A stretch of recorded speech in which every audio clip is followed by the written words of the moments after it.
누가복음 2장입니다. 누가복음 2장 1절로 7절입니다. 같이 읽어보겠습니다. 그때 가이사 아구스도가 영을 내려 천하로 다 호적하라 하였으니 이 호적은 구레네가 수리아 총독이 되었을 때에 처음 한 것이라. 모든 사람이 호적하러 각각 고향으로 돌아가매 요셉도 다윗의 집 족속이므로 갈릴리 나사렛 동네에서 유대를 향하여 베들레헴이라 하는 다윗의 동네로 그 약혼한 마리아와 함께 호적하러 올라가니 마리아가 이미 잉태하였더라.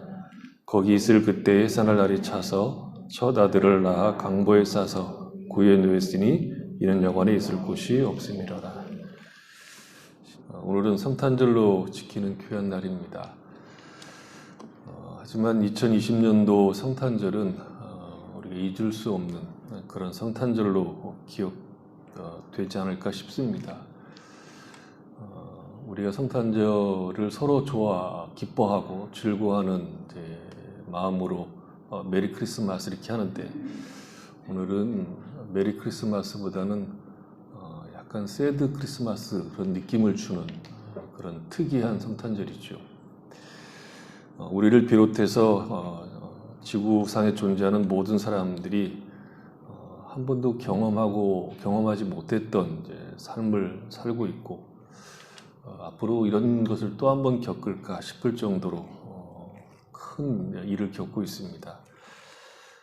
전쟁을 경험하시는 분들이 있기는 하지만 전 지구적으로 역병 때문에 모든 일상의 삶이 정지된 것과 같은 삶을 경험하는 것은 쉽지 않을 것으로 보입니다. 금방 끝날 것 같았는데 벌써 1년이 지나가고 있고, 영상을 통해서 우리가 예배를 드린 것도 10개월 정도 됩니다. 급기야는 성탄절마저도 얼굴을 서로 보고 기쁨으로 성탄절을 보내지 못하게 되었습니다. 2021년도에는 백신이나 치료제를 통해서 상황이 바뀌든지 아니면 우리가 상황을 바꿀 수 있는 방향으로 준비를 하고, 모든 성도들이 다 함께 모여서 대면 예배를 드릴 수는 없겠지만 소수의 대면 예배와 비대면 예배를 함께 드릴 수 있는 방식으로 전환해 가면서 우리가 함께 모여 예배 드릴 날을 준비해야 되지 않을까, 그런 생각이 듭니다.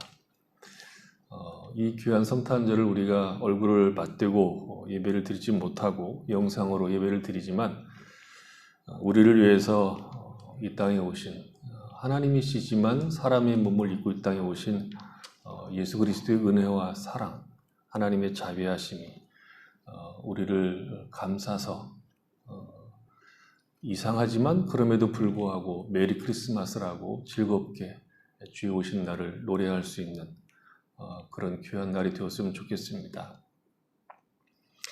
누가복음의 저자인 누가는 예수님의 탄생에 대해서 다른 저자들과는 다르게 예수님이 탄생하시던 당시 역사적 배경을 비교적 자세하게 제공을 합니다. 1절을 보면 가이사 아구스도가 영을 내려 천하로 다 호적을 하라고 했다고 명령했다는 것이고, 그 구체적인 실행은 가나안 지역이 포함된 수리아 지역의 총독이었던 구레네가 인구조사를 실시했다라고 역사적 배경을 이야기를 하고 있습니다.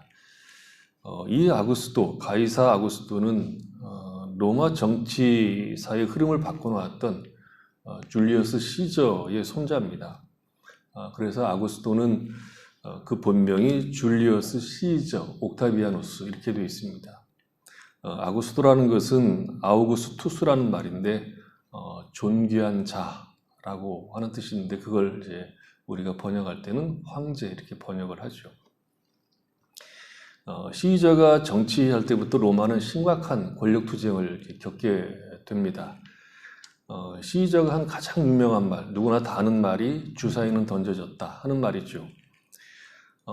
로마 군대는 전선에서 싸우던 장군들이 로마로 귀환하게 되면 로마에 입성할 때 자기가 주의하던 군대를 루비콘강 건너편에 주둔하고 자기와 몇몇 자기 휘하에 있던 장군 몇 명을 비무장 상태로 로마에 들어가게 됩니다.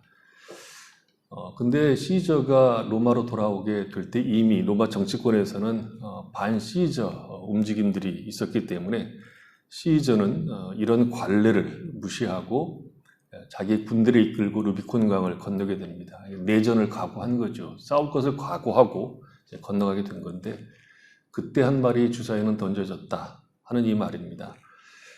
그때부터 로마는 내전으로 인해서 심각한 상황에 맞이하게 되고 권력 투쟁을 하게 됩니다. 시저가 이것을 평정하긴 하지만 잠시 평정했고 잠시 평화를 누리게 되죠. 하지만 그가 암살당한 후에 로마의 정치는 다시 혼돈 속으로 빠지게 됩니다.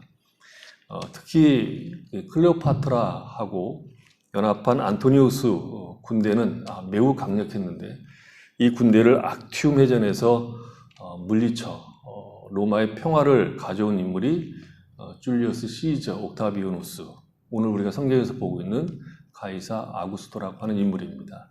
그래서 로마에 큰 평화를 안겨준 인물이죠. 그래서 로마 원로원은 그의 업적을 기려서 아우구스투스라고 하는 존귀한 자라는 뜻의 칭호를 헌존하게 됩니다. 성경에 나오는 바로 이 아구스도, 곧 옥타비아누스가 권력을 장악했을 때 이제 로마는 수십 년간 겪었던 내전이 종식이 되고 평화를 이제 찾게 됩니다. 누가는 바로 이 아구스도가 자신의 통치하는 제국의 식민들의 인구를 조사하게 했다라고 얘기하고 있죠. 그러니까 이 위대한 로마 정치사에서 가장 위대한 인물로 꼽을 수 있는 이 아구스도가 통치할 때 예수님이 탄생했다. 이렇게 기록을 해서 비교하고 있는 듯한 느낌을 줍니다. 누가가 이렇게 간단하지만 아주 명확하게 역사적 배경을 제공하는 이유는 두 가지가 있다고 봅니다. 누가는 유대인이 아닌 이방인이었고 누가복음도 유대 사람들을 대상이 아닌 이방 사람들을 대상으로 예수님이 어떤 분인가를 위해서, 어떤 분인가를 소개하기 위해서 썼다 하는 것이 이제 일반적인 이야기입니다. 그래서 누가는 예수님의 탄생을 일반 종교에서 흔히 하는 신화적 배경이 아닌 역사적 배경을 자세히 설명함으로써 누가가 소개하고자 하는 예수 그리스도와 그의 사역이 역사적 사실에 바탕을 두고 있음을, 역사적 사실이라는 것을 명확하게 설명하려는 의도를 가지고 있다 볼 수 있습니다. 일반적으로 종교는 대부분 신화에 그 바탕을 두고 있습니다. 신화에 바탕을 두고 있다는 것은 종교의 창시자가 중요한 것처럼 보이지만 결국 창시자가 아닌 그가 남긴 교훈들, 또 그 교훈들을 둘러싸고 있는 어떤 신비적인 이적들, 이런 것들이 종교적 힘을 갖게 됩니다. 불교에서 석가가 중요하지만 석가가 없어도 불교는 존재할 수 있습니다. 석가라는 인물이 아니라 그의 가르침, 또 그를 둘러싸고 있는 신비적인 어떤 이야기들, 수행 방식들이 불교의 기본적인 가르침이기 때문에 그렇습니다. 하지만 누가가 예수 그리스도의 탄생을 역사적 사실로 기록하는 것은, 기독교라고 하는 것은 그런 신화성이 있는 것이 아니라 역사적 사실, 객관적인 사실이 있다는 것을 말하고 싶은 겁니다. 말하자면 기독교는 가르침이기 전에 예수 그리스도의 사실성, 예수 그리스도라고 하는 인물, 예수님의 인격과 사역에 기초하고 있다고 말하고 싶은 것이죠. 그래서 기독교는 하나의 교훈에 근거하고 있는 것이 아니라 예수라고 하는 인물, 예수 그리스도에게 기초하고 있습니다. 그래서 기독교는 예수 그리스도라고 말할 수 있는 것이죠. 그래서 일반 종교와 기독교가 다른 것은 가르침이 있는 것이 아니라 예수 그리스도께서 하나님이신 제2 성자께서 사람의 몸을 입고 이 땅에 오셨다 하는 것이 있습니다. 그래서 기독교에서 예수님을 빼고 예수님의 가르침만 가지고 기독교를 세우려고 했던 사람들이 있고 지금도 있습니다. 그런 사람들은 대부분 기독교가 아닌 다른 종교에도 구원의 길이 있다, 그렇게 이야기를 하죠. 기독교나 불교나 다른 종교들이 다 같다는 거죠. 다 같은데 목적지는 같은데 가는 길만 조금 다르다, 그렇게 가르칩니다. 하지만 누가가 역사적 배경을 명확하게 설명하는 이유는 기독교는 역사적 사실, 객관적 진리, 객관적 사실, 곧 예수의 오심이 신화가 아닌 사실이라고 하는 명확한 기초 위에 세워졌다는 것을 말하므로 모든 종교와 다른 유일한 독특한 내용이라고 하는 것을 이방인들에게 전하고 싶었던 것이죠. 예수님의 탄생이 역사적 사실에 놓여있다는 것은 이런 뜻입니다. 누가는 역사적 사실과 동시에 그 역사 위에 일어난 초자연적 사건을 함께 이야기를 하고 있습니다. 우리가 읽은 본문은 아주 담백하게 역사적 사실만 기록하고 있습니다. 호적하라고 했고, 그래서 예수님의 부모님은 다윗의 후손이었기 때문에 다윗의 본가가 있는 그 베들레헴으로 호적을 하러 자기가 살고 있던 나사렛이라는 동네를 떠나서 고향으로 내려가게 되었다, 그렇게 얘기를 하고 있죠. 그리고 때마침 예수님의 어머니인 마리아가 출산하게 되어서 아들을 낳아서 강보에 쌓아서 구유에 놓았다, 이렇게 얘기합니다. 그렇게 된 이유는 그 당시 사람이 많았는지 어땠는지 여관에 있을 곳이 없어서 그렇게 했다라고 이야기를 담담하게 얘기를 하죠. 그리고 8절 이하를 보면 예수님의 탄생이 초월이 아닌 자연 속에 속한 일이면서 동시에 기적이라는 것을 우리에게 보여줍니다. 예수님의 오심은 매우 우리와 똑같은 방식으로 오셨다는 것을 기록하면서, 그러나 동시에 그것이 초자연에 속한 일이라는 것을 이제 8절 이하에서 얘기하죠. 8절에 보면 그 지역의 목자들이 밤에 밖에서 자기 양떼를 지키더니 주의 사자가 곁에 서고 주의 영광이 그들을 두루 비추며 크게 무서워하는지라. 천사가 이르되 무서워 말라. 보라, 내가 온 백성에게 미칠 큰 기쁨의 소식을 너희에게 전하노라. 오늘 다윗의 동네에 너희를 위하여 구주가 나셨으니 그리스도 주시니라. 너희가 강보에 쌓여 구유에 누워있는 아기를 보리니 이것이 너희에게 표적이니라 하더니 호련히 수많은 천군이 그 천사들과 함께 하나님을 찬송하여 이르되 지극히 높은 곳에서는 하나님의 영광이요 땅에서는 하나님이 기뻐하시는 사람들 중에 평화로다 하니라.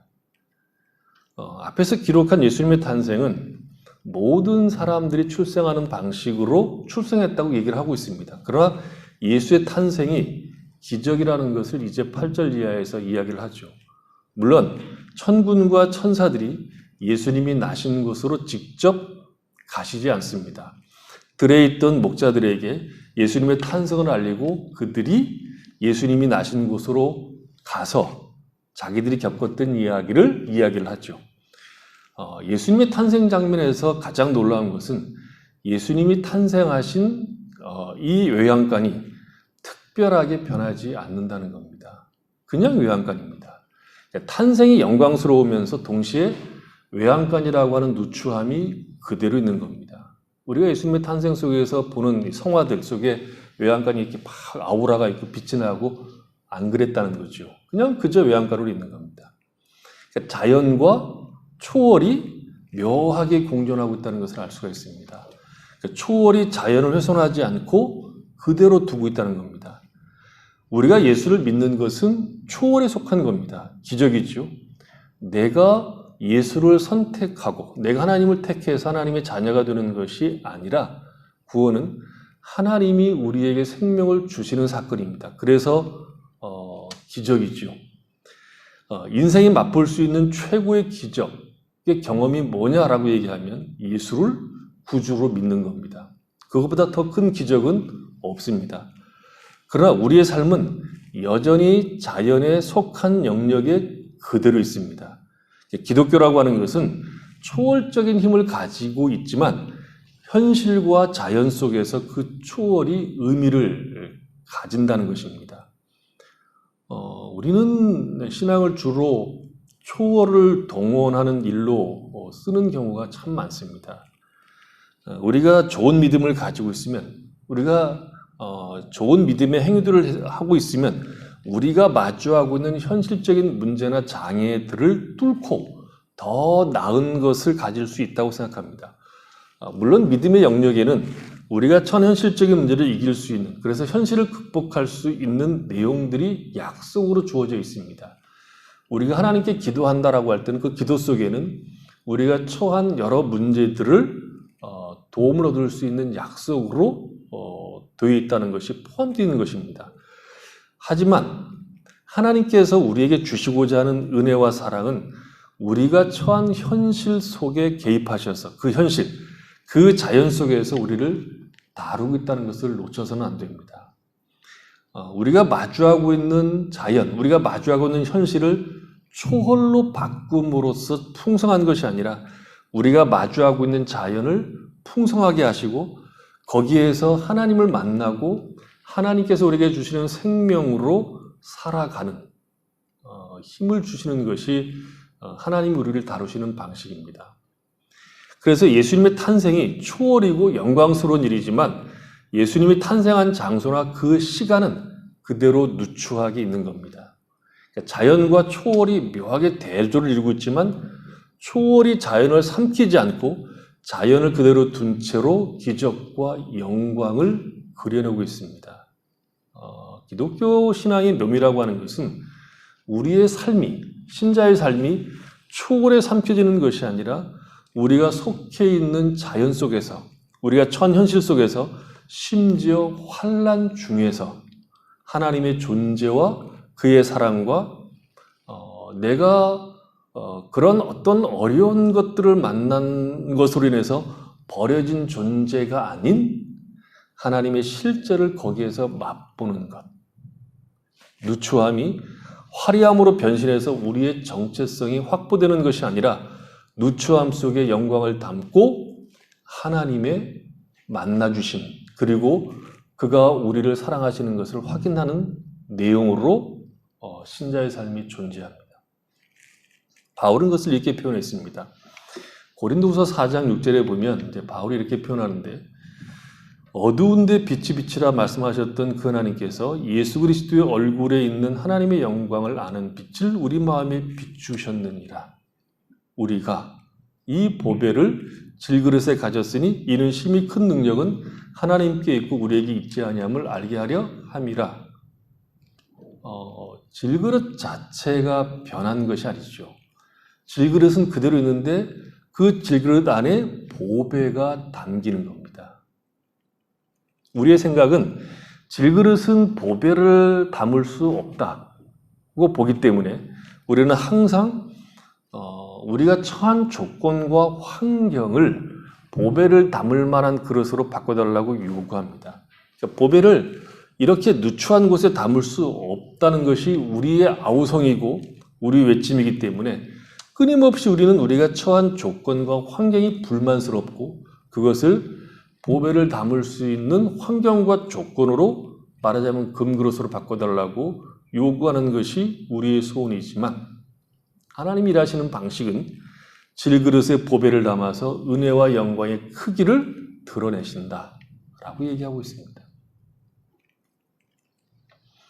우리가 생각할 때 우리가 처한 시간과 공간의 어떤 제약, 환경과 부족한 같은 것들이 보배를 담는 장애물로 생각을 합니다. 우리 자신이 처한 조건들이 보배를 담을 수 없다고 생각을 한다는 것이죠. 그래서 언제나 보배에 어울리는 그릇으로 나를 바꿔달라고 요구하는 것이 신앙인 것처럼 생각한다는 거죠. 그러나 예수님께서 인간이 되시고 우리와 똑같은 인생을 살기로 작정하고 이 땅에 오셔서 실제로 인생을 사심으로써 성경이 우리에게 증언하고 있는 것은 인간됨과 인생이 얼마나 놀랍고 신비한가를 말하고 있는 겁니다. 우리는 하나님이신 예수님이 인간이 되셔서 제한 속에 당신을 가두시고 그 현실의 모든 위협과 공격과 왜곡과 비겁함을 직면하셨다고 해서 그 모든 어려움들, 그 모든 시비거리들을 초월로 극복하지 않으시고 그 모든 것을 그대로 당하시고 사셨다는 것에서 우리는 예수님 되심에서 어떤 흠을 볼 수가 없습니다. 그리고 그가 부족한 분이셨다 말할 수 없고 좀 아쉽다 이렇게 말할 수 없다는 것을 분명히 알고 있습니다. 예수님이 초월을 동원해서 살지 않았다고 해서 우리는 예수님을 과소평가하지 않는다 하는 거죠. 그렇지 않습니까? 예수님의 위대함은 예수님이 초월로 현실을 외면하여 자신의 위대함을 증언한 것이 아니라 초월자가 현실을 살아냄으로써 초월의 진정한 힘이 무엇인가를 보이셨다는 것이 있습니다. 하나님은 당신의 일을 이루시는데 이 세상 질서와 체제는 그대로 둔 채 일하신다는 것이죠. 그것이 예수님이 오시는 사건이 우리에게 보여주는 내용입니다. 후유에 오셨지만 그분은 예수님이십니다. 우리는 우리의 인생에 우리 사람마다 좀 다르겠지만 싫은 요소, 내가 나를 바라볼 때 아쉬운 요소, 싫은 요소들을 가지고 있습니다. 그래서 우리가 나 자신을 볼 때 내가 처한 현실을 그래서 불평할 수가 있다는 거죠. 왜 우리 부모님은 금수저를 내 입에 물려주시지 않았는가? 우리 부모님이 나를 더 지원할 수 있는 능력이 있었다면, 우리 부모님이 나를 더 따뜻하게 좀 키우셨더라면, 내가 사는 이 현실이 먹고 사는 일에 목을 매지 않고 좀 더 자유롭게 살 수 있었다고 하면 나는 좀 더 선한 영향력을 끼치고 살 수 있었을 텐데, 내가 좀 머리가 좋았더라면, 내가 좀 더 배웠더라면, 내가 좀 더 공부했더라면, 우리 집 형편이 넉넉했더라면 나는 멋진 신앙인으로 살 수 있었을 것인데, 우리는 우리가 마주하고 있는 현실을 도망가고 싶을 때가 있습니다.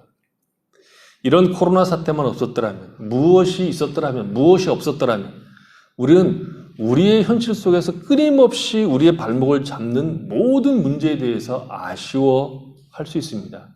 그러나 성경은 그런 아쉬움에 대해서 정면으로 그렇지 않다고 말합니다. 우리가 생각하는, 우리가 마주하는 그 장애와 약점과 아쉬움들이 우리를 하나님의 자녀로 빚어내는 하나님의 초월을 막을 수 없다라고 말하는 것이 성경 이야기입니다. 세상의 질서와 체제를 그대로 두신 채 그리스도 예수를 보내심으로 우리를 거기에서 꺼내십니다. 세상이 하나님의 일을 방해할 수 없는 것과 같이 우리가 아쉬워하고 우리가 싫어하는 장애와 약점들이 하나님의 사람으로 사는 일에 결코 방해될 수가 없다라고 성경은 말합니다. 그런 의미에서 보면 이런 코로나 사태로 신자들은 훨씬 더 깊이 자신의 인생을 돌아보고 신앙을 점검함으로 하나님의 간섭하심과 우리를 빚어가시는 그의 능력을 많이 맛보고 있어야 됩니다.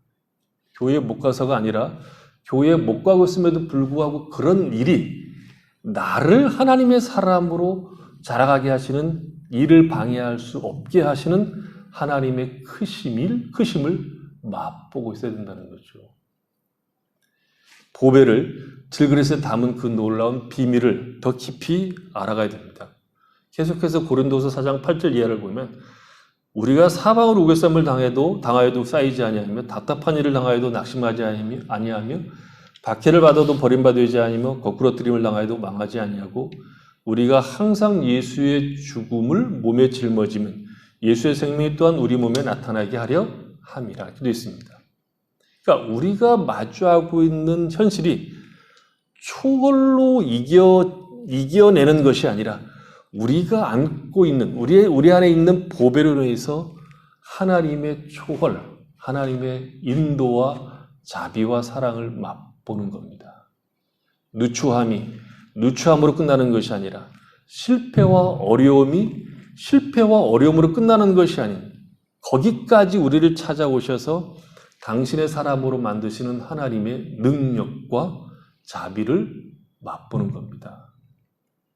기독교 신앙의 신비는 우리가 마주하는 여러 조건들이 초월로서 포장되고 뛰어넘고 승리하는 것이 아니라 그 자리까지 찾아오시는 하나님, 거기에서 우리와 함께 하시는 하나님, 거기에서 우리로 하여금 인생과 우리의 삶을 하나님에게 의탁하지 않고는 살 수 없는 것을 확인케 하심으로 우리 전체 인생을 하나님에게 맡김으로 우리가 마주하는 현실을 이기게 하시는 복을 맛보게 하시는 겁니다. 그게 기독교 신앙이 가지고 있는 기쁨이요 묘미인 겁니다.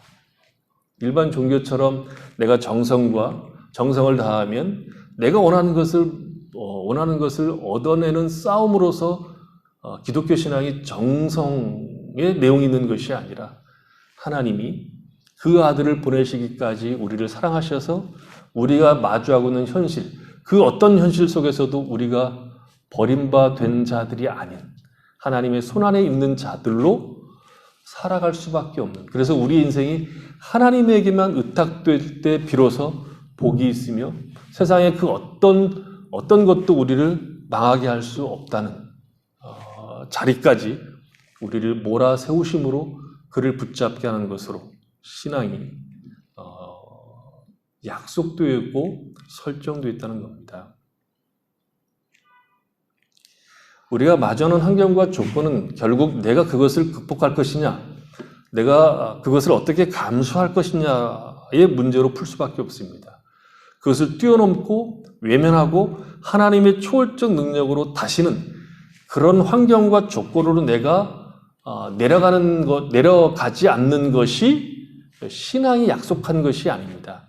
신앙은 내가 지금 마주하고 있는 그 현실을 하나님의 사람으로 살아내고 거기에서 하나님의 사람으로 변하는 것이고 거기서 하나님이 나와 함께 하시고 있다는 것으로 우리의 인생이 확인되는 것으로 신앙은 약속되어 있습니다.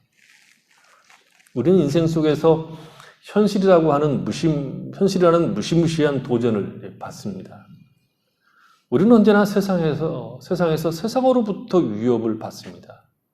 거기에서 이길 것이냐 질 것이냐, 이기기 위해서 무엇을 할 것이냐, 앞에 우리가 늘 서 있다는 것이죠.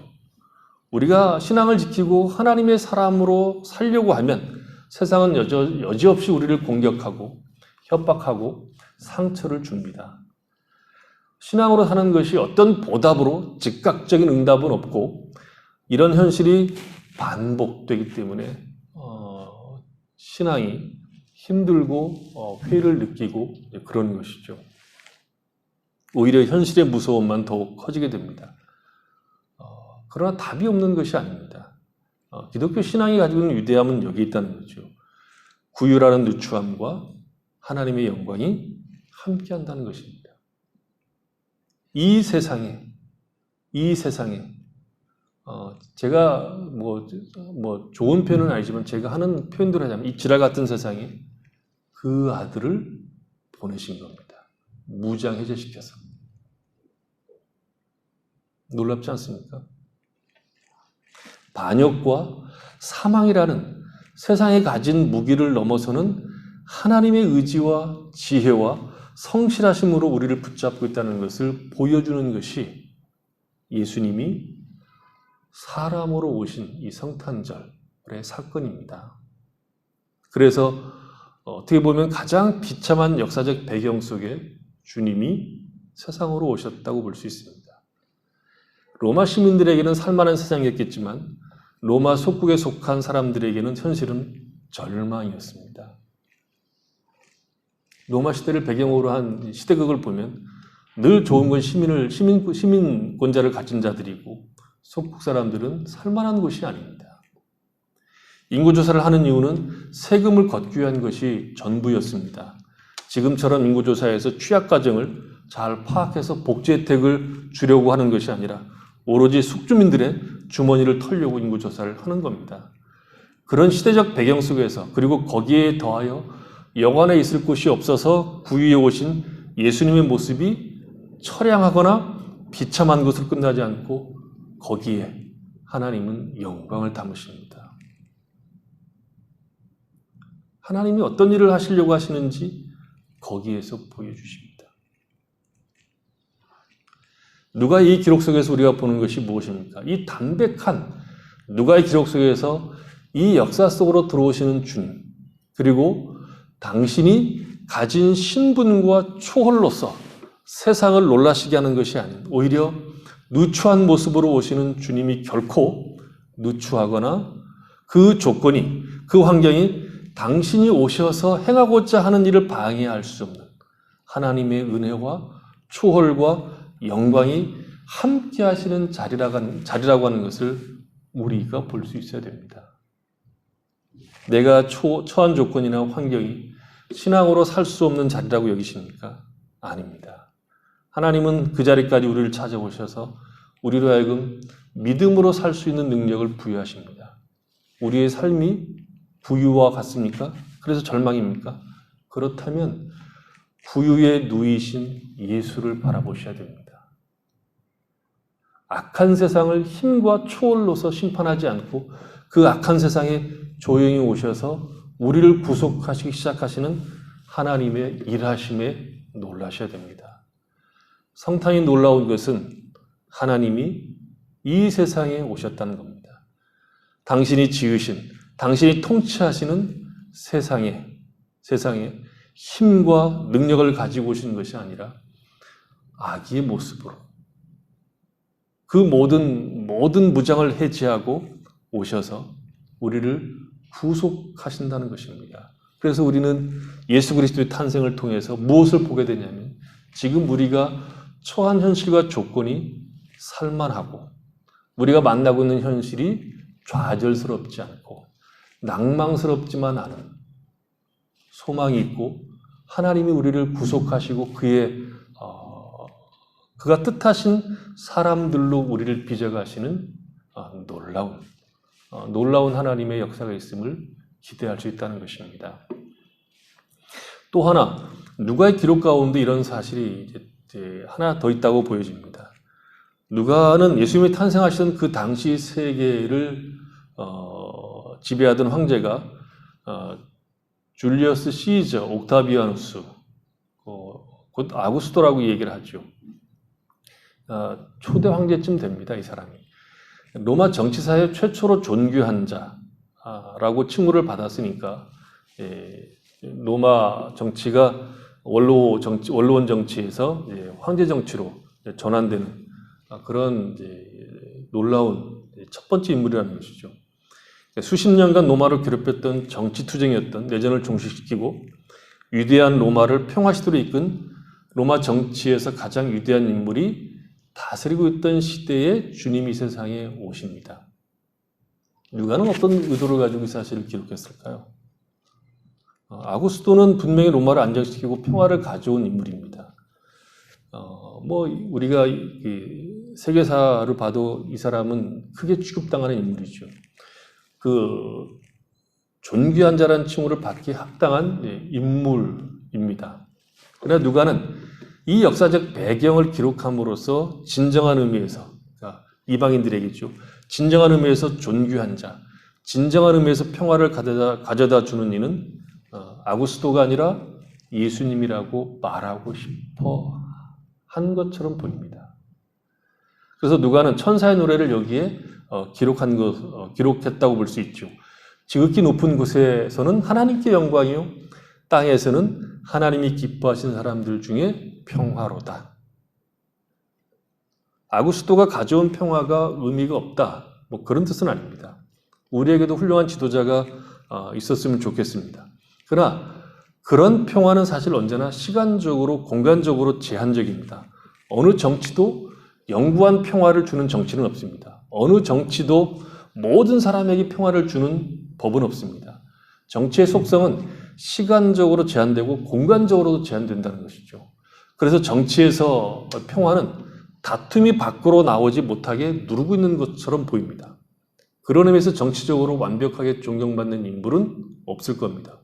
어떤 정치인도 그래서 비판의 대상이 될 수밖에 없습니다. 사람인 누군가를 정치적으로 지나치게 일일이 추구하는 것은 신자들에게는 우상숭배와 다름이 없는 겁니다. 하지만 주님이 이 세상에 오셔서 우리에게 주는 평화는 전혀 다릅니다. 그것은 시간과 공간을 초월하는 것이고 영원한 것이고 절대적인 겁니다. 왜냐하면 우리를 죄와 사망과 세상에서 건지시기 때문입니다. 하나님을 알고 섬기고 생명에 참여하는 것이기 때문에 그렇습니다. 세상 질서와 가치에서 우리를 꺼내 하나님의 나라에 속하도록 했기 때문에 전혀 다른 겁니다. 세상이 주는 것에 영향을 받지 않는 하나님 안에서 살아가는 인생으로서의 부르심이기 때문에 전혀 다른 것이죠. 오늘날 여전히 정치에 목마른 자들이 있습니다. 정치가 우리를 구원해 줄 거라고 생각하는 것은 우상에 빠진 거죠. 정치는 우리를 전혀 구원하지 못하고 평화를 줄 수가 없습니다. 아구스토라고 하지만 결국 그도 마찬가지라는 것이죠. 평화는 오직 주님만이 주실 수 있습니다. 그것을 지금 누가는 예수님이 아구스토 시대에 탄생했음을 기록함으로 참된 왕, 참된 존귀한 자가 세상에 오셨다라고 말하고 있는 거죠. 주께서 오심으로 우리로 하여금 세상의 것을 쟁취하는 싸움에서 우리를 건지시고 죄에서 우리를 건지심으로 우리가 해야 할 가장 중요한 일은 하나님을 기뻐하고 하나님이 원하시는 사람으로서 삶을 살아가는 일임을 알게 하사 누구와 싸우고 내가 누구를 이기는 것이 아닌 하나님의 사람으로 살아가는 것으로 즐거움과 기쁨을 삼는 참된 평화를 주신다는 겁니다. 여러 번 봤지만 다시 보겠습니다. 마태복음 11장 28절로 30절인데 수고하고 무거운 짐진 자들아 다 내게로 오라. 내가 너희를 쉬게 하리라. 나는 마음이 온유하고 겸손하니 나의 멍에를 메고 배우라. 내게 배우라. 그리하면 너희 마음이 쉼을 얻으리니 이는 내 멍에는 쉽고 내 짐은 가벼움이라 하시니라. 인생의 최고의 소망은 쉼이죠. 진정한 의미에서 쉬어봤으면 좋겠습니다. 진정한 의미에서 쉬었으면 좋겠다는 것이죠. 그 쉼이 어디에 있습니까? 예수의 멍에를 메고 배우는 것에 있습니다. 예수의 멍에를 메고 배우는 그 길에 쉼이 있습니다. 구유에 오셨으나 절망과 한숨이 아닌 하나님의 영광을 담고 우리를 구속하시는 그 놀라운 자리에 우리가 초대가 된 겁니다. 무엇이 우리를 한숨 짓게 하고 우리를 절망하게 합니까? 우리가 구유와 같은 조건 아래 있습니까? 우리의 현실이 우리로 하여금 신앙으로 사는 일에 방해된다고 여기고 있습니까? 생각해 보십시오. 구유에 담긴 예수 그리스도의 모습을 보십시오. 구유에 오셨으나 영광 가운데 존재하는 예수를 바라보십시오. 우리 주님이 어떤 조건과 상황 속에 어떤 무대 속에 오셨는지 모든 무장을 해제하고 오셨으나 그 누구도 예수 그리스도를 통해서 구속하시는 하나님의 일을 방해할 수 없는 모습으로 이 세상에 오셨다는 것을 기억하십시오. 그래서 예수님이 오신 것은 예수님이 이 땅에 오셨다는 것은 신자 모두에게는 하나님의 사랑을 입은 신자 모두에게는 어떤 상황과 조건도 절망이 아닌 절망할 수 없는 하나님께서 하나님의 뜻을 이루는 데 있어서 실패할 수가 없는 내용으로 우리의 삶이 존재하고 우리의 인생이 존재하는 것을 보여주는 겁니다. 그러므로 신자는 이런 상황이지만 힘차게 메리 크리스마스라고 부를 수 없는 상황처럼 보이는 상황이지만 신자는 넉넉하게 그리고 큰 소리로 우리가 서로에게 메리 크리스마스라고 얘기할 수 있는 예수 그리스도의 오심이 얼마나 큰 기쁨이요 즐거움인가를 증거할 수 있는 그런 자리에 있다는 것을 꼭 기억하시고 메리 크리스마스, 예수의 오심을 기뻐하고 즐거워하고 그의 오심이 우리의 평화인 것을 확인하는 즐거운 성탄이 되시기를 바랍니다. 기도하겠습니다.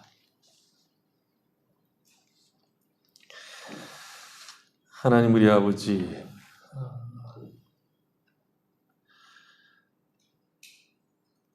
예수님이 이 땅에 오신 것이 얼마나 놀라운 일입니까? 하나님이신 성자께서 사람의 몸을 입고 이 땅에 오셨습니다. 악이 존재하는 곳, 하나님을 반역하는 곳, 하나님의 뜻을 거역하는 곳, 악한 체제가 여전히 있는 곳에 하나님은 그 아들을, 예수를 이 땅에 보내셨습니다. 마치 아무 힘이 없는 존재처럼 보내셨습니다. 그리고 예수님은 그런 모습으로 이 땅에 오셔서 하나님의 뜻을 이루고 우리를 구속하시는 일을 행하셨습니다. 하나님 우리 아버지, 예수의 오심이 하나님의 어떤 영광과 뜻을 담고 있는지 우리가 늘 확인할 수 있도록 은혜를 베풀어 주시옵소서. 아무런 힘이 없는 모습으로 왔으나 그러나 그 모습 속에 하나님은 영광을 담으시고 당신의 뜻을 이루십니다.